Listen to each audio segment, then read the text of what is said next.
Hello hi, ഇന്ന് ഞാനൊരു variety chicken കറി ചപ്പാത്തിക്കിൻ്റെ കൂടെ കഴിക്കാനുള്ളതാണ് ഉണ്ടാക്കുന്നത്. ചിക്കൻ ഒരു 3/4 കിലോ ചിക്കൻ, പിന്നെ അതിന് വേണ്ട സാധനങ്ങൾ മഞ്ഞൾപ്പൊടി, മുളക് പൊടി, ലെമൺ,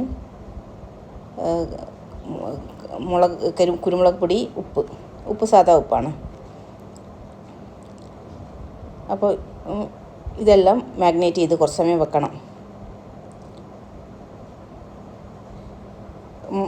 കാശ്മീരി മുളക് പൊടി എരി കുറവിന് വേണ്ടിയിട്ടാണ് കാശ്മീരി എടുത്തത്, കളറിന് കൂടുതൽ കിട്ടേണ്ടിയിട്ട്. പിന്നെ കുരുമുളക് നല്ല എരിവുണ്ട്. പിന്നെ ഇത് കുറച്ച് കുക്കായതിന് ശേഷമാണ് ഇതിനകത്ത് ഇതിടുന്നത്. ഉള്ളിയും ഇഞ്ചി വെളുത്തുള്ളി പേസ്റ്റ് ഇടുന്നതും ഒക്കെ കുറച്ച് ചിക്കൻ ഫ്രൈ ആയതിന് ശേഷമാണ് ഇടുന്നത്. തക്കാളി, പിന്നെ ഇതിനകത്ത് കുറച്ച് സോയാ സോസ് ഇടും, പിന്നെ ടൊമാറ്റോ സോസ്. എരിവ് കുറച്ച് കളർ ഇടാൻ വേണ്ടിയിട്ട് കുറച്ച് കാശ്മീരി മുളക് പൊടിയും ഇട്ടു, കുറച്ച് മഞ്ഞൾപ്പൊടിയും കുറച്ച് കുറവായിരുന്നു, അത് ഇട്ടു. പിന്നെ ഹാഫ് ലെമൺ ആദ്യം ഇട്ടിനായിരുന്നു, മാഗ്നേറ്റ് ചെയ്ത് വെക്കുമ്പോൾ ഇട്ടിനായിരുന്നു. അത് ബാക്കി ഹാഫും കൂടെ ലെമണും കൂടെ പിഴിയുക. ഇതിന് പുളി നന്നായിട്ട് വേണം. അതിനാണ് ഇങ്ങനെ ഒരു ഫുൾ ലെമൺ എടുക്കും. പിന്നെ ഇത് കാസൂരി മെത്തിയാണ്, അത് ഞാൻ വീട്ടിൽ തന്നെ ഉണക്കിയത് കാരണം ഇങ്ങനെ കിടക്കുന്നത്. അപ്പം കാസൂരി മെത്തി ഇത് ടേസ്റ്റ് വെറൈറ്റിയാണ്. ഇത് ചപ്പാത്തീൻ്റെ കൂടെ കഴിക്കാൻ ഭയങ്കര ടേസ്റ്റാണ്. ചപ്പാത്തി തന്നെ സ്പെഷ്യൽ ചപ്പാത്തിയാണ്. ഇതാണ് ഹിമാലയ സാൾട്ട്. ഇത് പൊടിച്ചിട്ട് എടുക്കണം. പിന്നെ ചിക്കൻ റെഡിയായി കേട്ടോ. ഒരു തീയിട്ട് ഇത് വെള്ളം ഒട്ടും ഒഴിക്കാതെയാണ് ഉണ്ടാക്കുന്നത്, ഡ്രൈ ആയിട്ട്, ഒട്ടും വെള്ളം ഒഴിക്കില്ല. ഇത് തക്കാളീൻ്റെയും ഉള്ളിൻ്റെ വെള്ളം മാത്രമാണ്. പിന്നെ ഇത് ചപ്പാത്തിൻ്റെ ഉള്ളിൽ ബട്ടർ നിറച്ചിട്ട് അങ്ങനെ പരത്തും. അപ്പോൾ ഇത് സ്പെഷ്യൽ ടേസ്റ്റാണ്.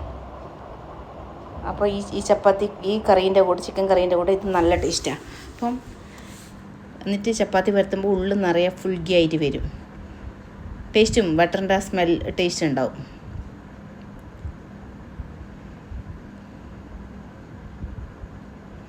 എന്നിട്ട് നന്നായിട്ട് ഇത് എല്ലാം ഓരോന്നായിട്ട് പരത്തിയെടുക്കണം.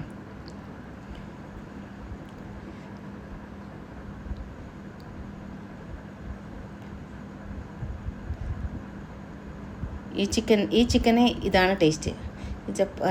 പൊന്തി വരുന്നത് നന്നായിട്ട് പൊന്തി വരും. പിന്നെ ബട്ടറിൻ്റെ ടേസ്റ്റ് ഉണ്ടാവും, മറ്റെണ്ണയൊന്നും ഇടില്ല. നന്നായിട്ട് പൊങ്ങി വരും. ഉള്ളിൽ ബട്ടറിലാണ്. രണ്ട് ഇതായിട്ട് നടുക്ക്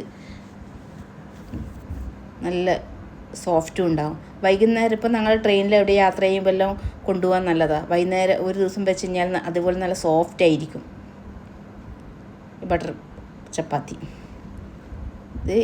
ഈ കറി ഇതിന് ഭയങ്കര കറിയും ചീത്തയാവില്ല. ഒരു ദിവസം ഞങ്ങൾ ട്രെയിൻ യാത്രക്കെല്ലാം പോകുമ്പോൾ എടുക്കാൻ നല്ല ചപ്പാത്തി. എല്ലാവരും ഒന്ന് ട്രൈ ചെയ്ത് നോക്കുക. നല്ല ടേസ്റ്റാണ്. ആ പുളിയും സോയാ സോസിൻ്റെ ടേസ്റ്റും പിന്നെ ഇഞ്ചി വെളുത്തുള്ളി പേസ്റ്റ്. പിന്നെ ഇത് ഒട്ടും വെള്ളം ചേർക്കാതെയാണ് ഉണ്ടാക്കുന്നത്. ചിക്കൻ ആദ്യം ഒന്ന് ഫ്രൈ ചെയ്തിട്ടല്ലേ ഉണ്ടാക്കുന്നത്, അത് കാരണം പെട്ടെന്നൊന്നും കേടാവത്തില്ല. എന്നിട്ട് ഒന്നുകൂടെ ലെമൺ കുറച്ചും കൂടെ വേണമെങ്കിൽ കുറച്ചൊരു പേരിനൊരു കുറച്ചും കൂടെ ലെമൺ ഇട്ട് ഇനി ടേസ്റ്റ് ചെയ്ത് നോക്കണം. നല്ല ടേസ്റ്റാണ്. ഒന്ന് എല്ലാവരും ട്രൈ ചെയ്ത് നോക്കിയിട്ട് ഉണ്ടാക്കി നോക്കൂ. വെറൈറ്റി ചപ്പാത്തി.